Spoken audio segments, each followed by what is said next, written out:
Hey everyone, welcome to Rival and Queen. I'm Ashley. And I'm Sarah. And we're so happy you are joining us today because we have the most exciting episode coming. Sarah, I just can't. If you can feel the vibes, you're feeling them now through your, whatever you're listening to us on. Your phone, your computer. We're sending them to you. So many vibes, all the energy. Anyways, we just came off an incredible little, is it a staycation or vacation? It's a vacation. We went to the beautiful land of Prince Edward Island. If you're not familiar, Green Gables, potatoes. What else? McCain's, French fries, Cow's ice cream. Cow's, right, our first stop. Sarah's first and last stop on the island, actually. As soon as we got there early on the day on Friday, I had a mid-morning ice cream snack, a pre-lunch appetizer. She pitched it to the girls and I, is like, well, we could have lunch or we could go to Cow's and get an appetizer and then go have lunch. And the girls were not into it, but they supported me doing it. So thank you very much for your undying, unwavering support, Ashley, and letting me eat ice cream for breakfast. It would be wrong to go to PEI and not have Cow's ice cream.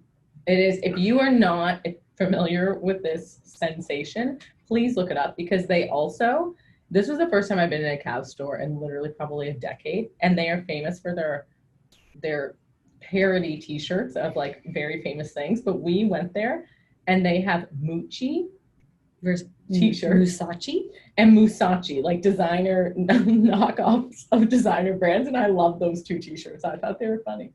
And we also realized that when we've made it and we have a Cow's parody shirts of our own, of us. Of Rival and Queen, of Ashley and Sarah's face. I wonder if we will be so excited. We're putting it out into the universe right now. I think that is the standard that we have made it. Although we should look into if we can just pay them to make us a limited run. I mean, anything's possible.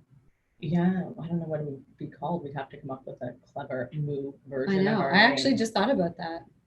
I don't know. The Cow Cast. We're gonna figure that one out. We had PEI, a fantastic time. Oh, I started a new fun venture while we were in PEI. You sure did. Haphazardly. I'm now officially, unofficially, but officially a cookie reviewer. Mm-hmm. So it's Instagram official. You can follow me at Cookies with Sarah, with an H, obviously. If you don't know this about me, I'm obsessed with cookies, very particularly chocolate chip cookies, but I also love a good peanut butter chocolate chunk, and I won't discriminate. I'll have many cookies. Mm-hmm. And there's cookies sitting beside her right now. I can't reach them. A small pile. Oh wait, I can reach them. Why would you ever have cookies out of reach? And when I was in PEI, I found a cookie I rated 9 out of 10. And then I had a bunch I didn't like. Which one was the 9 out of 10? I forget. It was the peanut butter and jelly cookie, and it was from a company called For Real Dough. Yes, check them out. I recommend. Her display was beautiful. It was like this vintage cabinet with just the tray and the cookies on top of it. Anyways, PEI, it's great for starting new businesses. So if you're in for ruthless cookie commentary, you can check there, or you can go back and watch our cookie episode we did last year where we ate 14 chocolate chip cookies in a day. That was disgusting. Like a lovely time, but too much sugar. But it was really great how that came together because Sarah was telling people at different vendors actually in the market. I think one of Jess Lehman's friends that came and met us for a drink, that she needs to know where the best cookies were on the island so she could taste them, because she was a cookie, what did you call yourself? A connoisseur? Yeah, you're just like, oh, I'm a professional cookie taster, I think is what you said. I taste cookies. And people just assumed she had a blog. So I feel like this is a really good step for you, Sarah. It was a sign from the universe to launch the blog. And so for everyone out there who wants more cookie content, I got you. And also, if you know where the best cookies are, let her know. Please. Someone actually wrote me. It was Michelle Giffen, and told me somewhere, I think it was Bridgewater. I'm on the way there, Michelle. I had a few people write me in PEI and recommend some, but they were closed for the season. So I've got a little notepad going. I'm going back next season. We're not big on recommendations though, because sometimes they're a letdown, but hey, keep them coming. Keep them coming. I'm going to be ruthless with the commentary. So that's it, a risk. The other thing I just want to quickly add in with PEI, which was a highlight, I didn't even know this is true. Maybe I shouldn't say this, but there's 300 men isolating there playing soccer. The Canadian Soccer League, we found them. And let me tell you, it was a treat. It was by chance. And one of them was out front, top off on the Delta patio, spin biking. In the morning. Like, look at that. That's so nice. He's doing his workout outside. Oh. And then Sarah said, hi, good morning. How are you doing? And he was like, good, beautiful day, but I'm stuck here. And then we walked 10 more feet and Sarah's like, oh, I know what this is. Like, you just knew. I was like, the men are here and there's no way for us to get in. And then we turned the corner and then there was more. I don't want to say more of them, but more, what are they called? Soccer players outside. So she was really excited. Listen, I was just happy to find them. They're happy that they're at least playing soccer, living their best life. It's just kind of funny to know that there's like 300 fit men holed up in one spot and not a lady can get in. So anyways, you can look at them from afar. What a Sid. I don't mean that. That sounds terrible. We truly ate and drank our way through PEI as well, because we did go with Jessie and our friend, Eat with Jessie, who knows all the incredible restaurants, bars, all the hot spots, all the great spots. So we had a it was very relaxing. It was lovely. It was so lovely. And we finally had Richard's fish and chips, which we can confirm is the best fish and chips I've ever had in my entire life. Richard's Seafood. I think there's 2 on the island, but we went to the one specifically at Cove Head Lighthouse in that area. Life-changing. Lobster roll, 10 out of 10. I'll rate lobster rolls. I don't know. It was good. 10 out of 10. PEI, we're coming back for the food. That's basically it. Mm-hmm. And thank you to the Murphy restaurants and the soccer players. The Murphy restaurants and those groups, they took care of us. So we really appreciate that. Ashley. Yes. Today. Oh, I feel like we're aligned on something so enormous. I feel like we are on a lot of things, but this is something you and I are both exploding about. We are in sync. Tell us about what is happening today. So we just had a beautiful conversation with Ali Lizzi, who is a Reiki master, also would you call her an aura artist? Is that the right term? She can see auras and she draws them. So we'll call her an aura artist. I think she is. Yeah, it's a gift. It's a true gift that she has. And it was really informative and practical how she explained about kind of energy in the world, what Reiki is, how it works, how you can approach it. And I've always been, as she says, and Oprah always calls it woo-woo. And you and I kind of like woo-woo, but she made it just seem it just made sense. Well, I think, and we literally started the episode on this point, which was like, I didn't even know what Reiki was, but I've been going and I've been telling you about it. You're like, well, what is it? And I could never explain it to you. And so, like you said, I was just open to it without necessarily knowing what it was. But it's nice to actually have this conversation, learn, and be able to articulate that Reiki helps us balance our energy. Yeah, and I think a lot of people think, and I kind of included, I understood but didn't understand. I more so thought that this person thought that they had some type of magical power and they could heal you with energy or touch you. And that's really not how it works at all. You basically can learn to heal yourself through this kind of mindful practice, slowing down practice. And just, it's beautiful. And I can't wait to do a session with Ali. Oh my gosh, yes, that's going to be amazing. How we got into this, guys, I'm going to tell you. So in the episode, I actually talk about how I got in, why I went to Reiki, but I've had some pretty cool experiences after my first Reiki session. I've been about 4 or 5 times. I really liked it. But after my first session, the Reiki master who guided me, she told me like to just be aware of your surroundings for the next few weeks. She's like, you'll start noticing things. And I've never had a sign. Like I know people have signs, like they'll see numbers or like something if it's like whatever their sign is. Mm-hmm. I know Katie Fenn, who's going to be on our podcast in a couple of weeks, hers is rubber duckies. So people have signs. I never had one. And I'd asked for one a few times and nothing showed up. So I leave the Reiki, I go to the grocery store, And as I'm on the way there, I'm like, I see this jaguar in front of me and the jag symbol, the new one. And I've never seen that before. And I was like, oh, that's so cool. I go in the grocery store, I come out, there's a jag parked in the first parking lot. But do you think that you probably, they've been around you, but for some reason you're more aware of that specifically? Fair, but I'd never seen that visual ever before in my life. Really? Okay. No, so I'd never seen it before that day. Like, it was like a new image to me. Mm-hmm. And then, so I saw it, and then I went in, I came out, there was one parked in the parking spot right beside the door. Then I got in my car, drove out of the parking lot, and there was one right in front of me on the road. And I was like, okay, this is a sign. And I was like, this is my sign. And so that was a really cool experience for me, because it was like it was a weird thing to have happen 5 minutes after I left a Reiki session.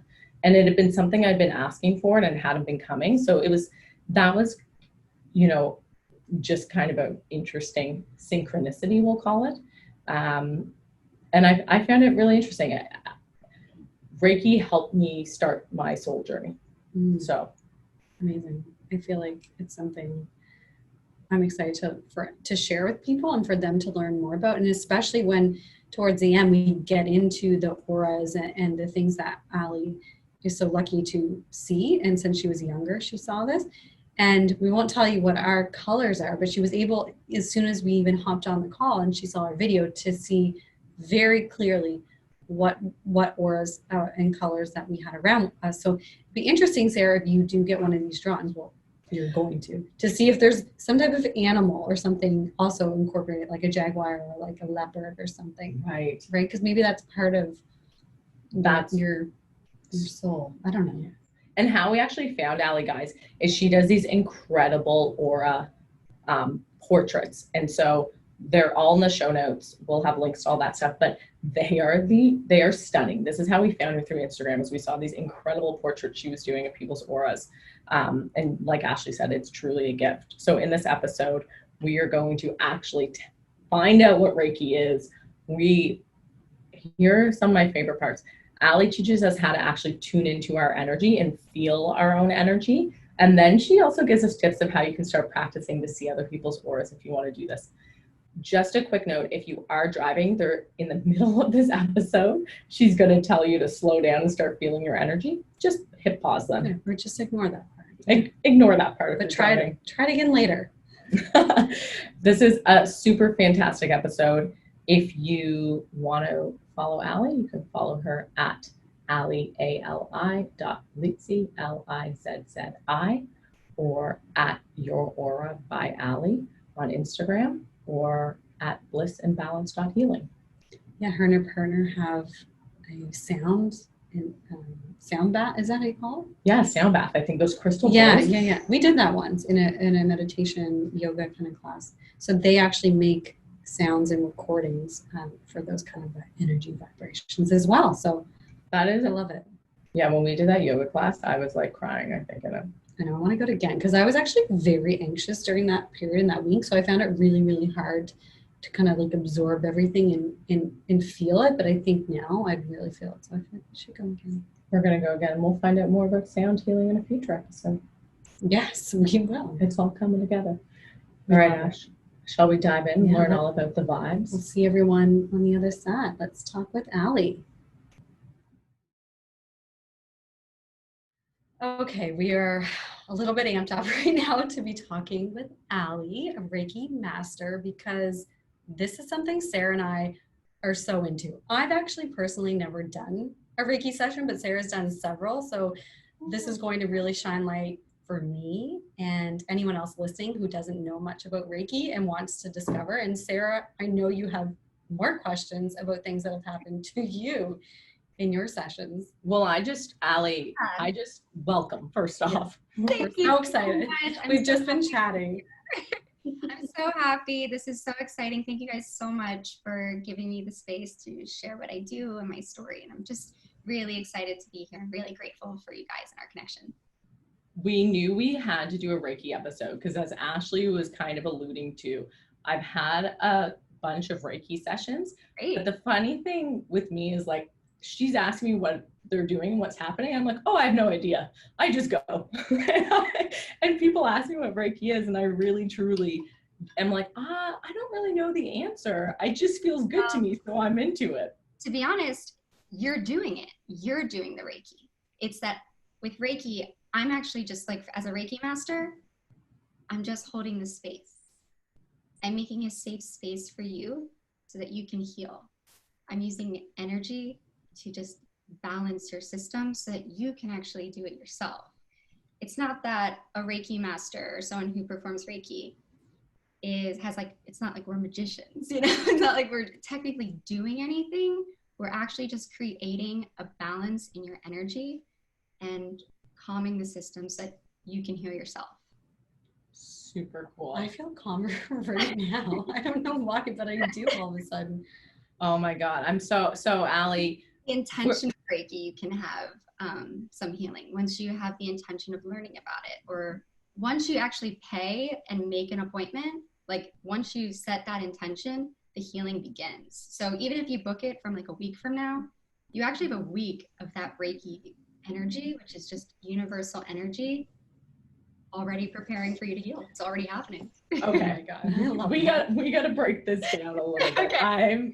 I love this so much. So tell us right from the start. One thing that I did when I was researching and looking up Reiki, I saw that the Ray means universal life force and the Ki means energy. Life force. Is that right? So yes, universal energy. Everything is energy. Your energy. I'm energy. This cup of water, it's energy. It looks like small little particles. It's all just tiny little it looks like one big solid thing, but it's actually just tiny little particles that are all vibrating at a different frequency. So we're all vibrating at a different frequency. So if we're taking in, you know, like I always kind of try to link it back to a diet. So you put food into your body, you exercise, but it's so much more than that. It's what you consume. So if you're consuming the news and you're scrolling and scrolling and scrolling and it's stressful, that's energy. If you're, you know, spending time with children or kids, depending on like if you like kids, you know, you're going to have a different response, you know, and babies and cats and like dogs, lots of those soft energies are going to absorb different energy. And over time, that just builds up and builds up. And sometimes the energy isn't technically like good or bad, but it can cause blockages and it can cause like basically a stopping of flowing. And without flowing, you're going to be stuck. Does that make sense? Okay. So what you're kind of saying is like energy is flowing through us, and then just through living our lives, we can pick up these blockages in our body or energy fields. That kind of the idea? Absolutely. So even though certain things like trauma can really leave like intense blockages in certain areas, like in your body or your energetic field, that doesn't mean that, you know, you don't have to have a major trauma to need Reiki or to benefit from Reiki, more like it, more so. And yeah, so basically it's just a balance of the energy more than like a true healing. It's a balance. Ooh, I love that. Okay, that is the most crystallized I think I've ever gotten this concept of Reiki. So it's a balancing of your energy.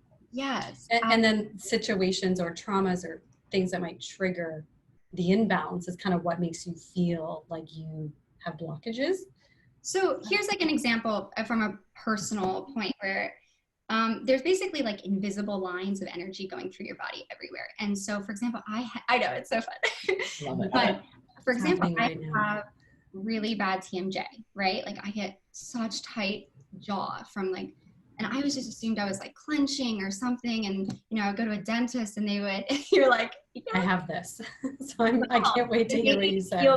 I mean, it could be a totally different thing, but for me, I found that it was actually because of like an abuse I had as a child, like a sexual abuse as a child, which is crazy. It's crazy that it's linked to my TMJ because my pelvis area and my jaw is shaped the same and they connect, right?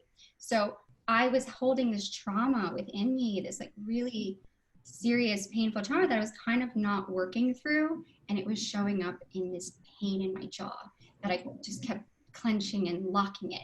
And it was something that I work through Reiki and also like myofascial release, which is like another body work that is amazing. And, you know, that's what actually healing my like jaw also helps work through my trauma.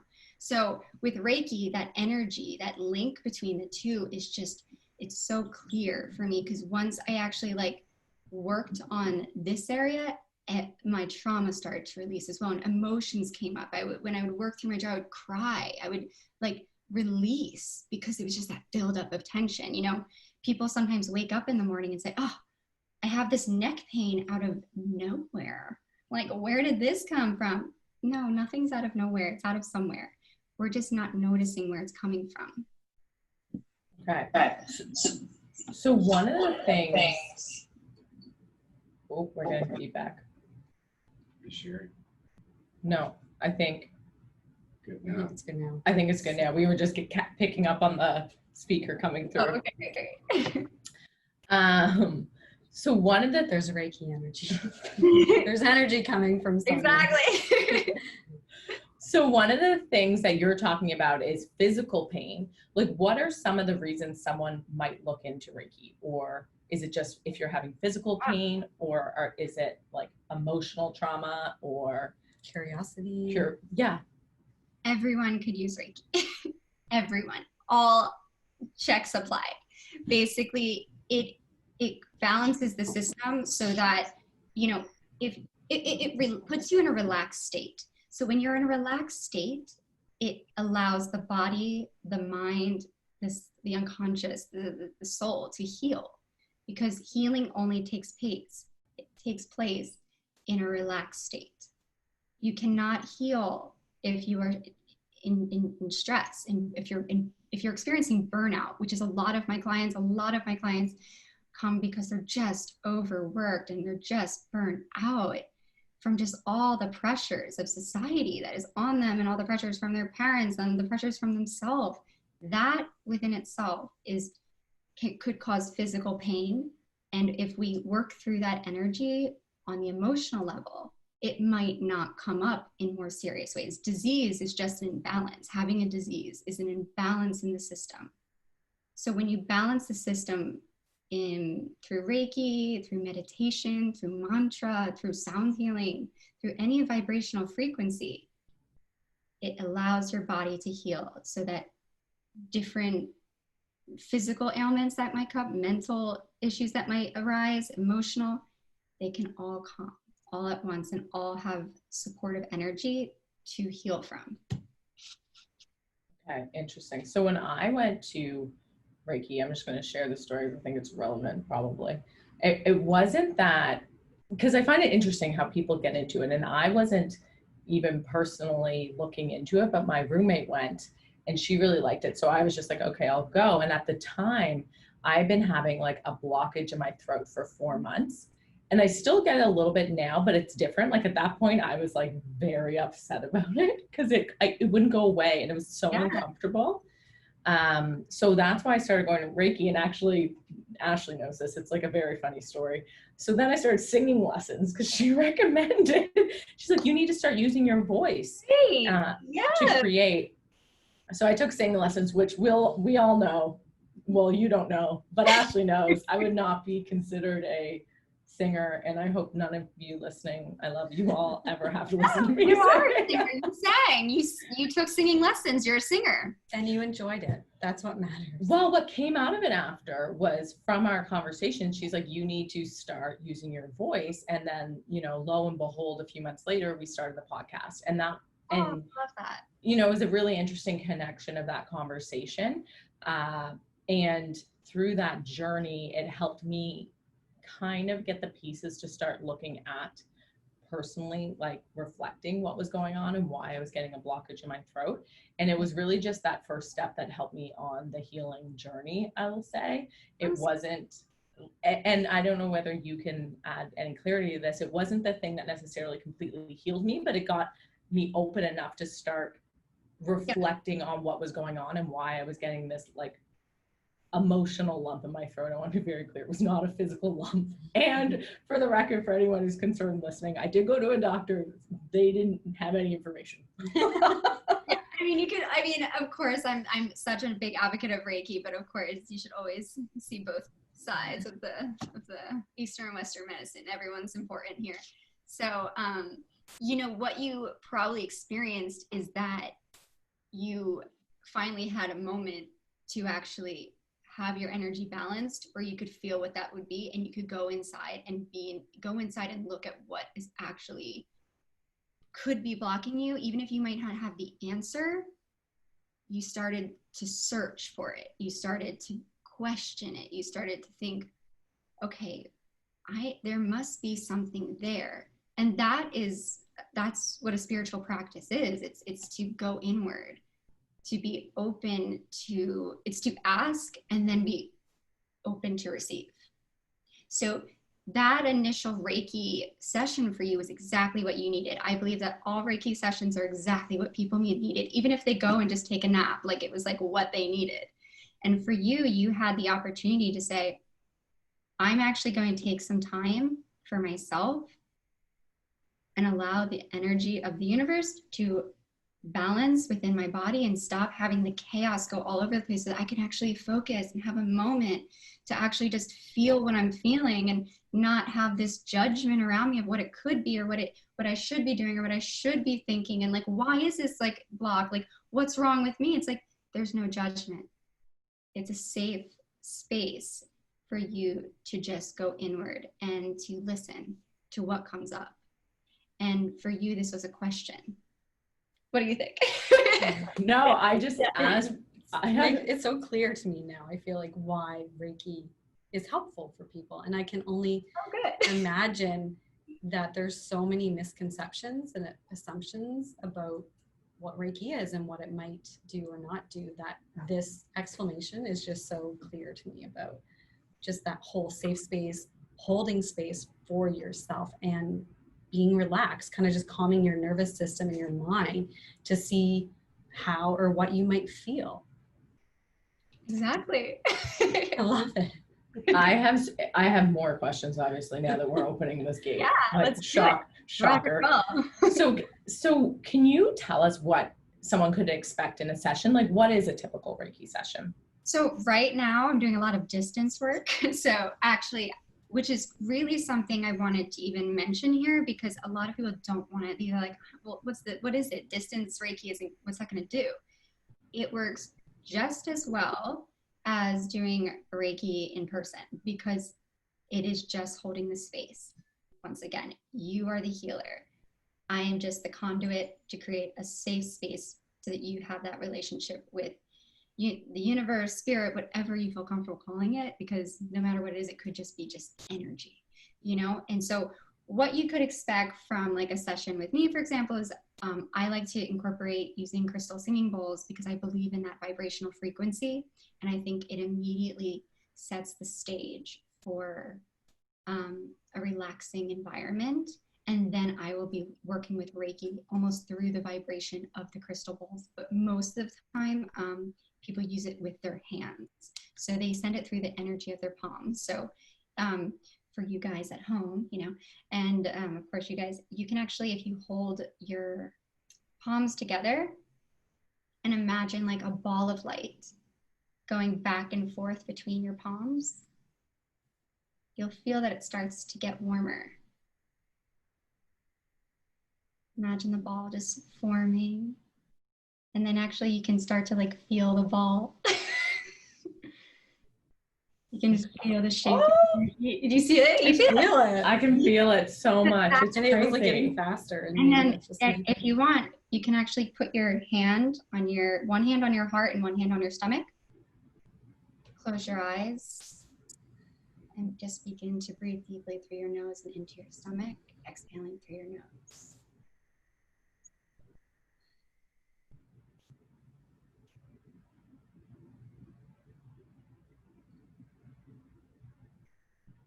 This position I love because it's comforting and empowering all at once. I can even feel right now my throat opening up just from doing that. which is so nice. Ashley looks like she's in bliss right now. It's a beautiful thing that you can do for yourself that is a similar energy to a Reiki master. Of course, if they know they are working with energy so often that it's something that they can just kind of tap into easily. But because we have practice and we're doing it all the time. But if you do that like every day, that will be it's not a Reiki session because it's not Reiki technically, but it's energy healing. We all have that power within us, and we all can do Reiki if we just get attuned and cleared. And when you just become a Reiki master or like a Reiki practitioner, all you're really doing, you're not technically learning something, you're feeling it and you're becoming balanced. And a Reiki master who's already worked with Reiki so much is clearing the energy and allowing that balance to come in so that you're able to focus on your own self-care, so that you're able to then focus on someone else's healing. I love that. Yeah, and I love that example of how to calm yourself really in any situation, because I catch myself all the time. I'm a sire, so I constantly am like trying to kind of calm myself down, and these sighs, and I can hear myself at the office sometimes, and I think people must think I sound crazy because I'm constantly sighing. But now I've been more connected kind of with trying to breathe really slowly and catch my breath and stuff. But that's a really good kind of reminder to actually like put your hand on your chest and your stomach and feel your heart and your chest and stomach opening and closing. So that's a great tip. It really is just a supportive way that you can still feel comforted, because you might feel in an anxiety, you want to find that grounding and that peace of mind, but you also, don't want to feel like you're like a baby and can't like survive in the world. You want that mix between the two. You want to be like, I'm an empowered person and I can still care for myself. I can still feel like comfort. That doesn't make me weak. That makes me powerful. That's like one of the reasons I love that stance. So, and it's just a really nice example of kind of how that energy medicine works. You can really feel it. And, I love what you were saying that you're a sire. Being a sire is not a bad thing. Don't knock yourself. It's great. You're connecting to the breath, and you're allowing yourself to have that breath, and you're connecting yourself to that present moment. That's what the breath does. Once you take time and actually focus on breathing, everything else becomes like white noise. Like the TV's on, like people could be talking, there could be crazy things on the news, this is happening, that is happening.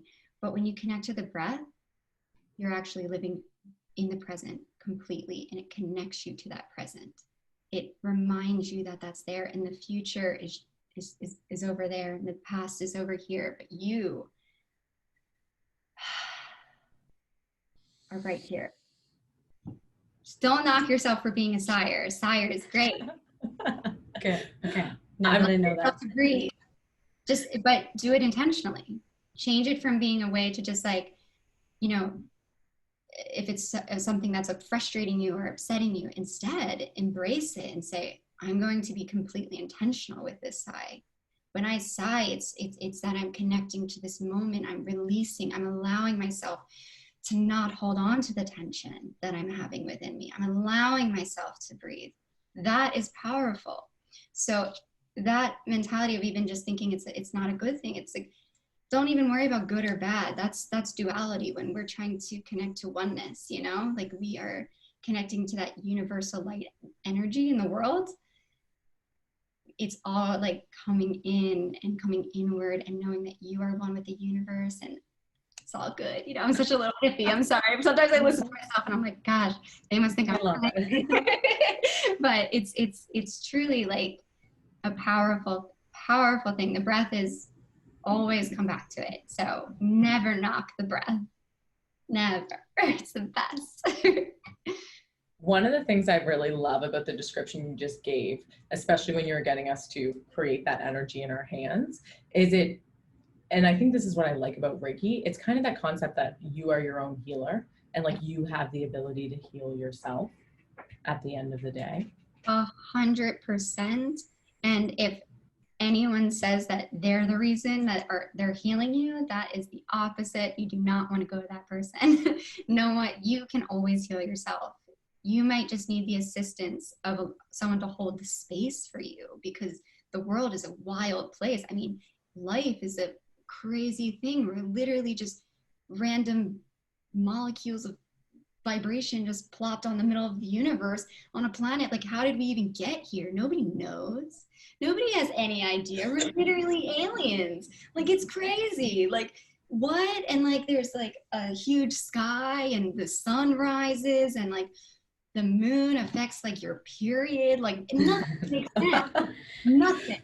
So it reminds me, on the weekend, Sarah, we were at the beach, and she looked at the beach and the sand and said, what did you say, that there is many pieces of there's as grains? many galaxies as grains of sand on this beach. And we are all in agreement that it's just so hard to wrap your head around what else is out there. So I think that, yeah, it's kind of crazy. Energy is crazy. Yeah, I saw like a statistic or something that we only know 4% of what's in the universe. Wow. We only understand 4%. And then people are like, no, I know this, I know that. It's like, no one knows anything. Like, we only know 4%. That's so bad.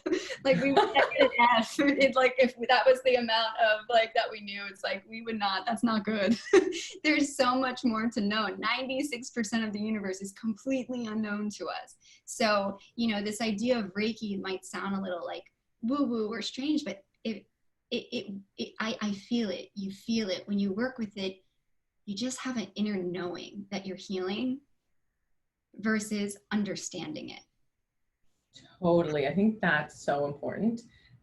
And I never got this concept until kind of recently, but what you're saying, like, I have just like a really funny example. So I have these spirit cards that I love. Ashley knows them. And like, for most of our listeners, if you follow our Instagram or my Instagram, like, you've seen them. I use them every day.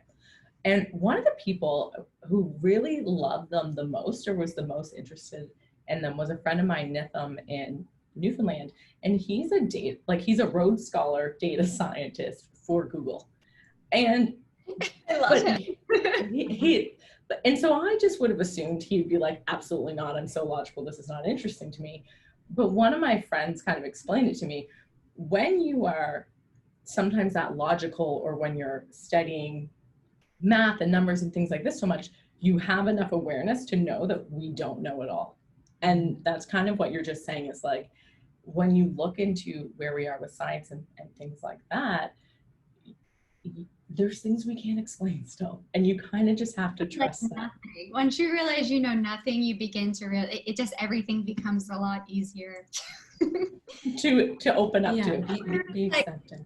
Yeah, you're just like, okay, well, I don't have as many blocks because I don't create as many stories about who I am or what I do. Sometimes, like, it's so funny you mentioned the block with your throat, and you're like, you should take singing lessons. It's so funny. I always have a block in my throat as well that I always am working through. It's always something I'm working through. And my boyfriend made me make an album. He made me get on his album, and we made a whole spiritual music album. Like, you can download it on Spotify. Like, I was just like, I've never sang before in my life. I'm not a good singer. I would always say that to myself. And I never sang, never. So I've listened to the album, and it does not sound like you've never sang before. Never. It was so funny because there's a lot of words here that we may not know, but I was in Costa Rica at a temazcal, which is like a sitting with like a shaman and like a fire worker, which is basically just sitting in a really hot natural steam room with that they bring in giant coals. And I was in Costa Rica doing it, and it's something that's a part of their culture, which is so beautiful. And they also have it in Native American culture as well. But I remember one of the shamans that was running it, I was so nervous to speak or do anything. So it's this dark room in like insane heat, like you're laying on the floor, like drenched in sweat. There's fire in the middle of this, in the temazcal space. Like, it's like a giant, I know, it's like so I would die. No, you would love it. It's so good. And it was, everyone was singing, and the shaman said, someone one person in this Temescal is not opening up their throat chakra. And I was like, well, me. Like, I was like so quiet, and I like hit in the ground, and I was like, nope, I'm not doing it. I'm not doing it. I refuse. I put my foot down. I was like, no, you can't make me. And started being like, speak now. And I was like, ah! You know, and it was so scary. And I remember I didn't speak. I did not sing. I did not speak. It was something, I was so blocked and so intimidated by this. I was like, forget it. Like, I'm not doing it. And I had that resistance build up too. I was like, this guy, how dare he challenge my issues? You know, like, how dare he bring up my biggest problem? Like, in my head, I had this resistance. And in this past year, I have just opened up. Even that I'm here, I get so nervous speaking, but I'm here because I am working through those blocks. And I said, okay, I'll do the singing album. Who knew? Like, I was going to be a rock star overnight. I did not know, you know, but it's these ideas, these blocks that we create on ourselves, this story that we tell ourselves that I'm not a singer, I'm not this, I'm not that. Actually, you're anything you want to be. And the blocks that we have is from, like, you know, that when we were a child and we weren't being supported in those dreams, or this didn't happen and you were made fun of, and all those things, we're just all healing our inner child, basically. We're all just messed up kids, you know, just trying to work on our problems as adults. And that's when great energy healing, you know, sound healing, these come in because they're just tools. You know, they're not going to heal you like magic. You heal yourself.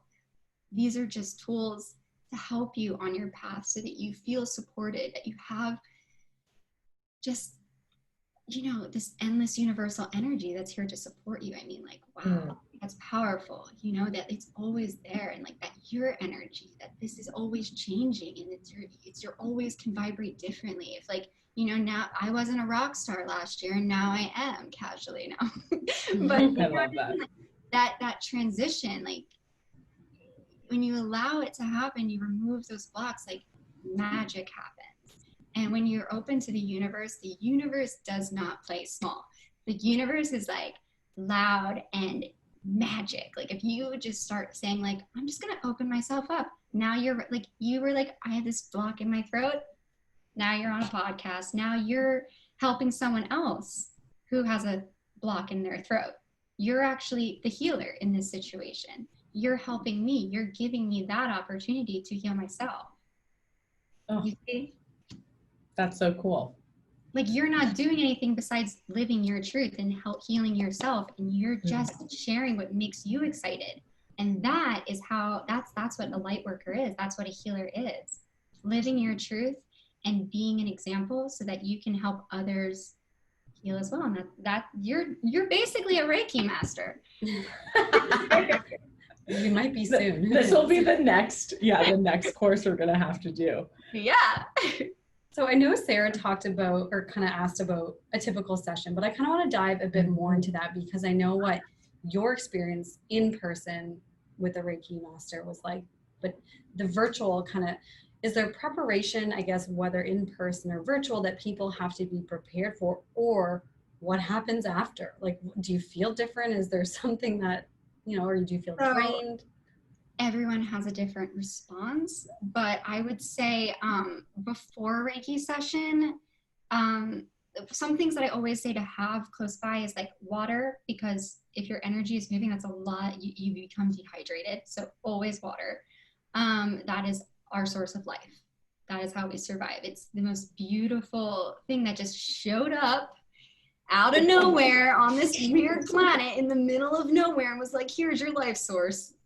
It's like, always have that close by. A notebook, so you can always journal.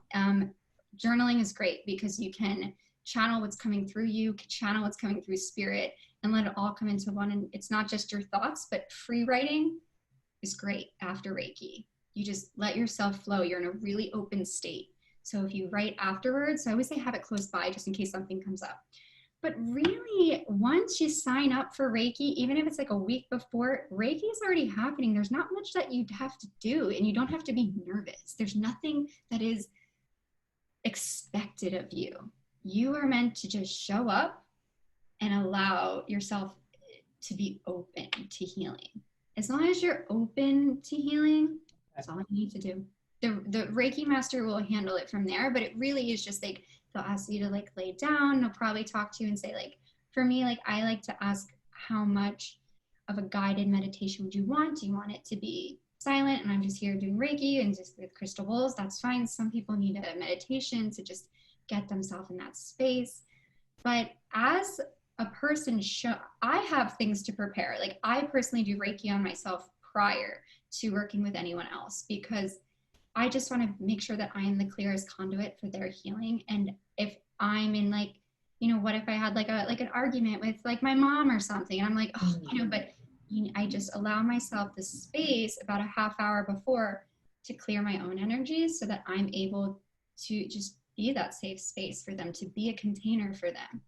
So for the participant, like the person who is receiving Reiki, you just got to show up hydrated, open to receive, and without expectation. I would say like releasing expectations, but that's just like kind of like tip for life, but it don't try to, like just in general. But after Reiki, you're going to, during it, you're going to feel like some areas in your body maybe get warm or cold. Often it's warm, but sometimes I've had people be like, it was freezing. There was like an ice pack. It was nice. I'm like, I guess that's what they needed. Okay. And it's sometimes for me, it's just as much of a surprise. I might say like, oh my gosh, your heart chakra, like, wow, but they're like, my leg, like it's totally different for every single person, but it really is, you're going to feel relaxed. You're going to have a relaxed state. You could fall asleep. That's okay. Anything that happens in the session was meant to happen. You're receiving exactly what you were meant to. Always, no matter what happens, you were receiving exactly what you were meant to. Afterwards, you're going to feel more open. You might feel emotional. You might feel like things came up. And it's not that the Reiki master made them come up. It just allowed you the space to actually have those, so maybe those unresolved issues come to the forefront, that you don't have to worry about paying your bills or this or that. The space is meant to heal yourself on an energetic and emotional level. So, as long as you're open, and even if you don't believe in Reiki, even if you show up and you're like, this is a joke and a half, like, I cannot believe I'm here, I'm doing this, even then, you're still going to receive Reiki, and it's still perfect. It's still exactly what you need, because it's not like it's a religious thing. It's happening. It's energy. It's happening either way. No matter what it is, you don't have to believe it's happening. It's going to happen. You're going to receive the healing. If you send, I was reading, or actually I was listening to Audible. I'm going to be honest. I was listening to Audible, and it was a Gabby Bernstein book. And I think it was like her new one, actually, The Guru, like Be Your Own Guru. And she was mentioning this as well. So it's just that idea of, when someone sends you love in any way, energetically, space, in any way, that person's going to feel it. You can see a person on the street, and if you send them love, they're going to feel it somehow. They might not be able to understand what they're feeling, but they're receiving the love. Yeah. And I mean, the only other thing with Reiki is that it's very important to get permission. So like, I would never give like someone Reiki without asking them, because that's like, it's different than sending love. You can always send love, but Reiki is a little bit more vulnerable, I guess, that you're working with vulnerable energies. So you always have to ask permission. I've actually done Reiki on horses, and I always still ask permission from them. Like, I always still say, is it okay if I give you Reiki? Is that all right with you? Like, do you feel safe? And even if they can't respond, they do. Like, I've had horses turn away, and they were like, I don't want it. It's like, okay. And I say this he doesn't want it. They're like, well, can you do it anyway? I'm like, no. They want it. Like, I can do it to this horse because this horse is very open to receiving right now. But, Jackson is not in the mood, so it's a huge thing about permission, because if people aren't open to receiving the Reiki, you're not going to get as much out of the session as you could, but you're still going to get exactly what you need. So whatever you feel is okay. Like, if you're interested in Reiki, you're interested for a reason. It's something is guiding you to continue to look into it, try it. Maybe Reiki, you won't benefit that much from. Maybe you'll be like, this isn't for me. That's okay. What's next? Try, a different energy healing. Try myofascial release. Try working with a shaman. Try, really getting into mantra. Mantra is amazing. I mean, mantra is a huge, huge aspect of my spiritual practice that I rely on so much. I mean, because mantra you're saying all the time. If you say to yourself, I hate my job, I hate my life, I hate my boyfriend, whatever, Right. Those are all mantras. They're just not benefiting you. So you might as well make mantras that are like, I love my life, like I'm beautiful, I'm strong, I'm empowered, because you're using mantra regardless. So taking control of that and creating it and co-creating with the universe the life that you want through mantra it's magic. You feel like you're like a magician. Seriously. One of the things I wanted to ask Ali, when you're kind of talking about how vulnerable this is and, asking permission for people, I know in some of my sessions after I've had them, the woman who's doing Reiki for me, she has these visions and she has things that she's seeing and picking up about me. What is your experience when you're doing Reiki? Like, are you seeing what's in my energy, or what is going on? Yeah. So once someone allows me into their energetic field, if they are, usually I don't say like, can I have permission? Like usually if someone signs up for a session, that's permission, like that's good. So once that has been made, and I know that I am welcome into their space, yes. So I also am, it's called clairvoyance, which is being able to have vision. So I am a very visual person. I've always been able to see auras, for example, when I was younger, even as a kid. I would call it a heart glow. How cute is that?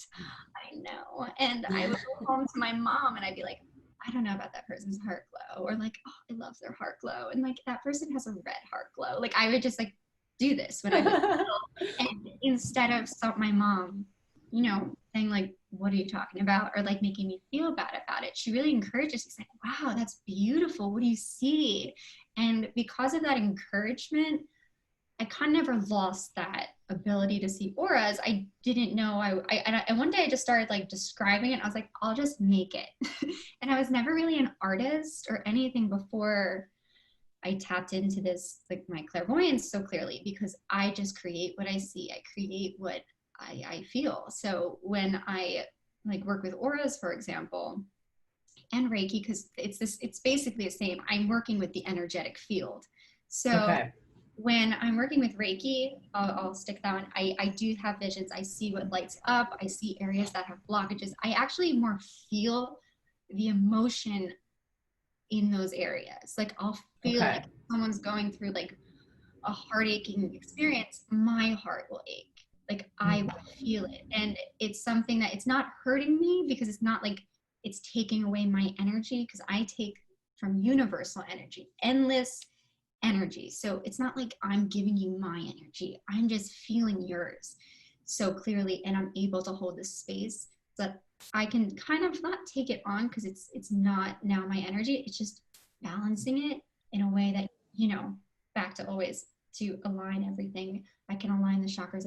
I kind of work through a chakra system where I can see which ones are like out of alignment. It might need more support. Just like what might need to be clear so that you can be more open. Right. That's a great point, because I kind of forgot. So the chakras are also involved in Reiki, right? That's a thing. It can be.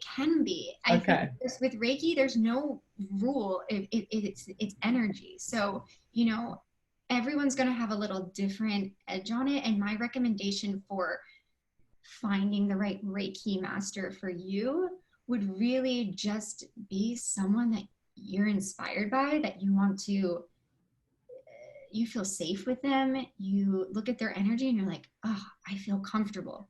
That's how you find, because Reiki master, it's not like they went to school for 3 years and everyone has the same amount of time and they learn the same thing. Everyone's learning from a different Reiki master. We have a book, we do rely on a book, so basics are there. But how you work with it, I mean, you could become a Reiki master in 2 weeks if you really wanted to. It's not about time. It's about, getting attuned and clear, and then just being able to work with that energy and becoming that person where you're always working on yourself. A Reiki master is just someone who is so dedicated to healing themselves that they want to help others eventually heal themselves as well. But it's really, a Reiki master is to the core a healer of themselves. Ooh, I like that one. Yeah, that's so cool. I kind of want to go back. I know we talked about this before, but and talk about the heart glow or the aura, because you said as soon as Sarah and I jumped on to the video that you could already see kind of the colors. So is this something that you just see from anyone you interact with? You see their heart glow, if they have a good one or bad? Everyone has a good one. I was going to say, is there a bad aura or? No, or you just don't like some? You know what? Sometimes I can be like, that's not going to be a person that I would want to hang out with. But no, everyone's energy is pure and good. And that's it. Like also, it's not even good. It just is, actually. I want to take that back. It is just is. It's just definitely not bad ever. Like, there just is energy. And I think when we try and find that label of a good and bad, that is where that duality comes in. And we have to remember we are just one with the universe. We are all connected. And when we separate things by good and bad, that creates judgment. That creates you want to look at something and not just allow it to be. Like when we look at a tree, we don't say like, I wish that tree. Good tree, bad tree. Yeah, it's a bad tree. I love all trees. Right. And you love that tree for what that tree is. You accept it fully. There's not that judgment. But being a human is just so tough because we have all those extra things that we have to deal with, and we're not just trees. We have emotions and this and that and reactions. Exactly. Perfect. Yes. So with an aura, to me, it's always beautiful. It's always beautiful because every single being, like on this planet, plant, animal, person, is so insanely beautiful. And it's so amazing that they're here. Like, it is completely a gift that every single person, every single animal, every plant is here. I mean, just going back to that idea of like, we're in the middle of the universe. We're in the middle of nowhere and no one knows how we got here. It's amazing. So when I see an aura, the artistic aspect of it where I create a portrait is just simply me just showing someone how beautiful their soul is without the crap, without the judgment and the reactions and the trauma and this and that. It's just, they're reminded just how beautiful their just soul is. So what is our aura? It is the energy field we're emitting. Yeah. Is that kind of the idea? Yeah. And so when you see an aura, what are you seeing? Are you seeing colors or you're seeing things? Like, what is it? So for when I first look, it is just a colors, like multiple colors. There's usually 2 or 3. Usually 3 depending on the person, but sometimes 2, depends. But I also see like spirit animals comes up, or I really love I love spirit animals. I'm like, we need to do one of these. Yes, definitely. Please. Yes. But like sometimes even like everything has a symbol. So sometimes I'll get like an intuitive feeling about why this particular animal or symbol is showing up. Other times my favorite, for example, is that like when I just create exactly what I see and try not to create like a story behind it. I just make it without judgment and just kind of free flow in a meditation in a Reiki space. So I'm always doing technically Reiki while I am doing the aura. So when I am creating the aura, I do it all at the same time. Like it is a channel of what that person's energy is looking like in that moment. So just so everyone listening knows, Ali actually does like drawings and portraits of your aura that you can get based off a photo of you, and they are beautiful. You can look at them on her Instagram. They are absolutely incredible. Your Aura by Ali, we'll put in the show notes, but this is what she's talking about. So you're tapping into that. Yes. They're incredible. There's so many beautiful I want images. one. I'm getting one for my mom. I feel like you'd be, and this is just. What do you think? Because I feel like you're yellow. Like I feel like there's just yellow all around you. I don't know. What do you think? What do you resonate with? For me, I don't know what the colors mean, but I'm thinking I'm not off with yellow. Like I like that, and orange maybe. And for some reason, green's coming into my mind, but I don't know. I don't know what the color. You see green? Green. I see it's a lot of green and a little bit of like that orangey yellow. So, but really like green was like the main color that came to me when I first saw like really big, especially on like, let's see, your left side of your body is like all green. So that's like very receiving, and that's just like big love, you know, you're just a big love. That's a heart chakra. That's very true. Sarah's really good. Even last week we were in the studio and we were just like, let's get the energy up. We need to get the energy up. And I immediately went up 5 more levels of energy from her just saying that. So you have lots of love and energy. I think you spread to people. Oh, I love that. That's so neat. Do you see anything for me? Okay, so Ali, I want to hear what Ashley's is, and then how can we start to see aura? Okay, You're actually in a perfect place to try it too. So because you have a white background behind you. Ooh, I don't know what color I see with you. I'm getting a red. Blue. Okay, let's actually do a game. I'm so excited. Okay, so we love games. You can actually just lean up against kind of the white wall, and then you can look at her kind of staring at the white wall. Can you kind of do that, or not really with the setup? I can kind of do it. So everyone listening, I'm going to check Ashley's aura out. There's white behind us as well. Yeah, that's what I was thinking. And so if you kind of stare directly kind of around her head and just start focusing on her third eye. So that's like right in between the eyebrows. So if you kind of stare there and just like focus for a few seconds, and you start to pull away and see if a color kind of like a very light hazy color kind of comes to you. I can't do it right now. I don't know. I was trying to do this the other day. You can even like practice it. Another way you can look at it is like with like crayons. You can kind of feel, you can set up the crayons and like do like 5 or 6 different colors, and then cover them and kind of feel over it and practice kind of the clairvoyance and make it more strengthen it, so you can actually know the color, and eventually you'll be able to like kind of like feel it, the energy of the color because of the vibrational frequency, and be able to know what it is. So that's another fun little exercise you can do to strengthen your clairvoyance.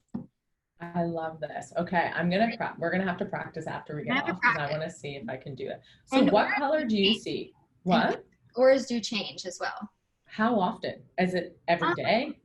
It can be depending on like a personality type, or usually like the green for you will probably stay pretty often, unless like there's a traumatic event in your life, or there's a really amazing event. Like I often see when people are pregnant, it's like there's always like this white glow, and it's like, okay, well that's why, you know, it's like that's not like a typical Don't tell me you see a white glow around me.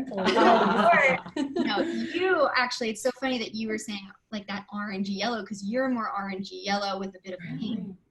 Yeah. Oh, so maybe I was feeling orangey yellow and pink. Oh, I like it.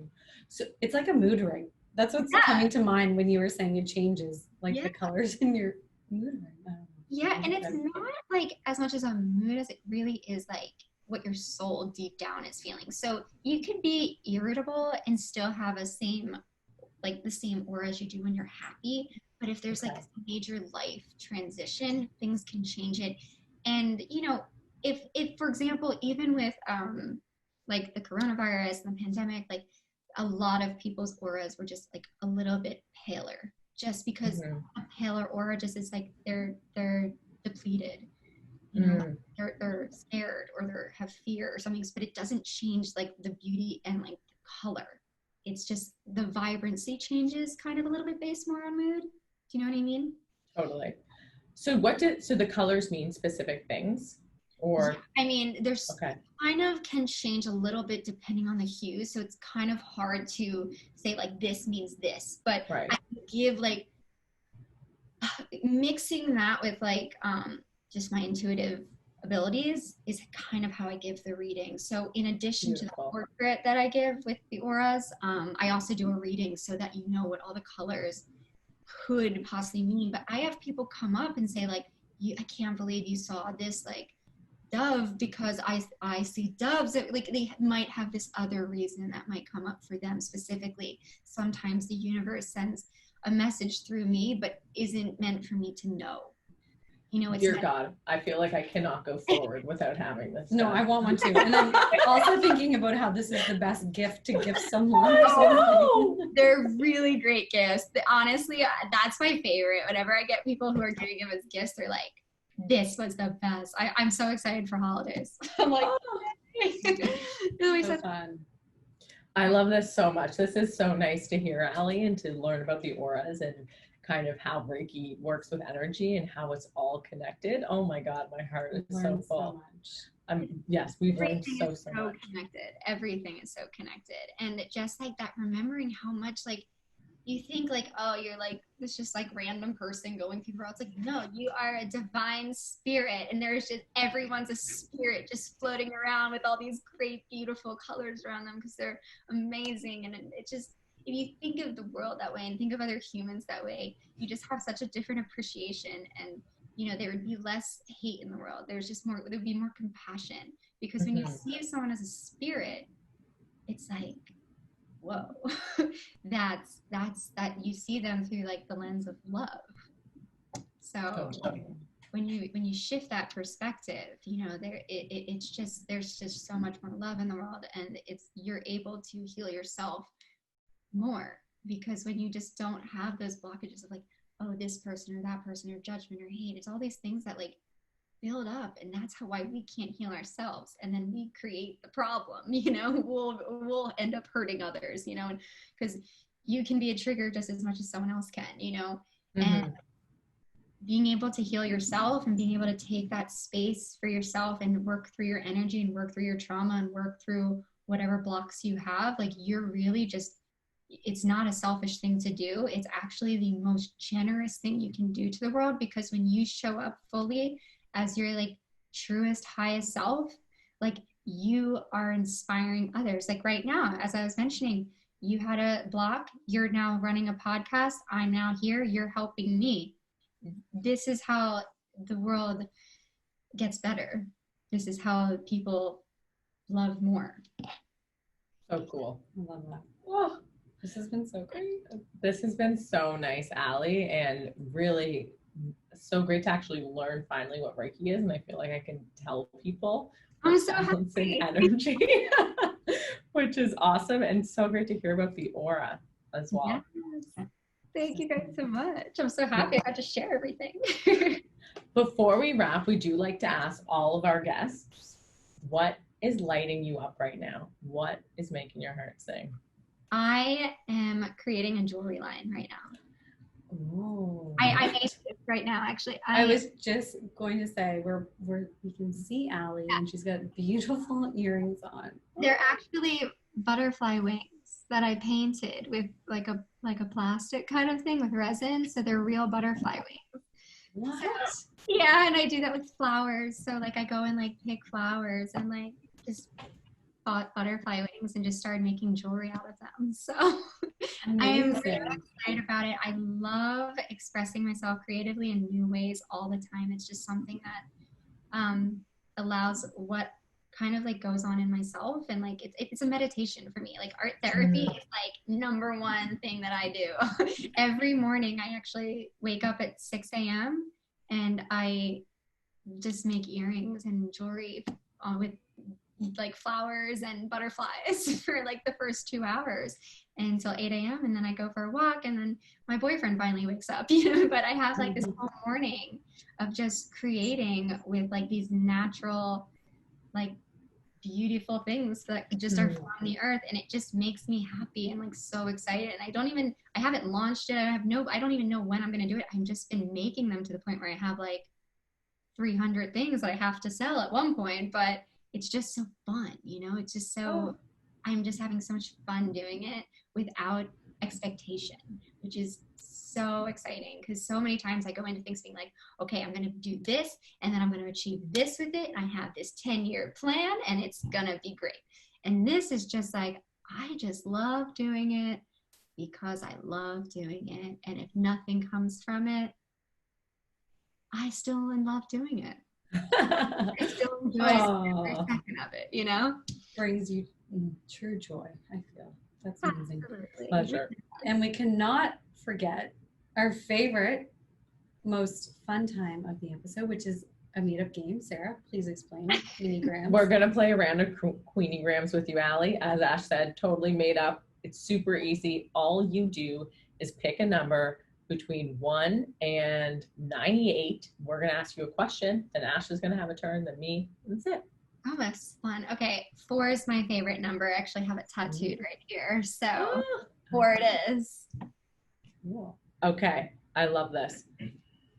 Someone is meeting you at the airport and you can go anywhere. Where are you going? Oh, I just would want to go anywhere right now. Anywhere, take me anywhere. No, I have to go with Italy. It's my favorite place. I'm actually a dual citizen. I'm an Italian citizen as well as an American citizen because my dad's from there. It reminds me of just like growing up in the summers and my family there, and I miss it so much. And I was supposed to go for my birthday, which was last week actually, and but I went to Sedona instead, so it was great. But definitely Italy. I love pizza, I love pasta, I love art, I love like people making noise in the streets. I studied abroad there. It's magic. So yeah. That's a great choice. We love that one. Ash, what are you going with, gal? Let's do 95. 95. I can't see what it is, but I know it's a new one. Ashley, would you rather have this is great, we're traveling here, a non-stop international first class airline tickets, or never have to pay for food at a restaurant again? Oh, like either for the rest of my life. Right now. Is it both? Is this okay? Wait, would you rather? Do you get one ticket? No, fly first class for the rest of your life, or get free food for the rest of your life. Oh, it's not worded like that. I'm gonna go with the food because only because I don't know about traveling right now, and if I could just get all my meals for free right now. Yeah. I think you've lost your mind. Okay, wow. I was like, this is a silly question. I was like, I think everyone's going to say first class tickets. Okay, wow. Just for the state of today's, for the union. Even with this, never again, I 100% just be first class tickets. Yeah, I would. But I also come eat for free. Yeah, I love food. And I'll go out and eat with you all the time. Yeah. I love that. I am going to do 98. If you could be paid to endorse a product, what would it be? One product, wine. I think I'd be paid to endorse wine. What would you be paid to endorse for the rest of your life, Allie? Don't know. Reiki? I know. I was thinking that too. I was like, I would also go for Reiki. I love some good healing. I don't know. I mean, no, but it has to be like more fun than that. I have to think of something more fun. I don't know. What would I pay to endorse? Is there something you have that a product in your home that you absolutely love? Like sometimes I think about my Dyson vacuum. I'm like, this is great. I can endorse all the Dyson products. Yeah, like Porsche. Oh, I know. Oh, I have a good one. I don't even know what made me think. I have this Amethyst crystal heating pad that is just so great. And we have 3 of them in our house now, because one for me, one for my boyfriend, and one for our cat. So it's like we all kept fighting over the 2. So eventually we had to get one. But those, if you can get an Amethyst crystal heating pad, your life will be forever changed. They're like the size of your I don't know, maybe like 2 feet. I love heating pads. And I love being warm. Like I am such a Veda and I just am always cold. So I'm in like 100-degree weather in Miami, and I'm like, I need a heating pad. Like, desperately, like we fight over it in our house. So like, I love it. I love the heating pads. That's what I would endorse easily. I love that. That's so cool. That could happen for you. Yeah. I'm gonna look this up now. I know, I've never heard of this. We're looking them up tonight. I'll message you guys what the actual brand is, because it's really good, and maybe you guys can leave it in the notes.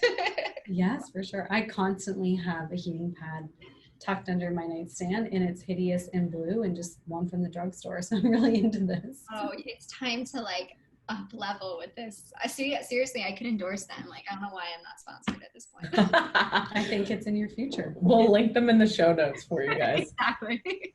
Ali, thank you so much for coming on. Before we wrap, could you tell us where everyone can find you? Sure, yes. You guys can find me at my main account, which is like the hub of everything, at ali.lizzi, so ali.lizzi.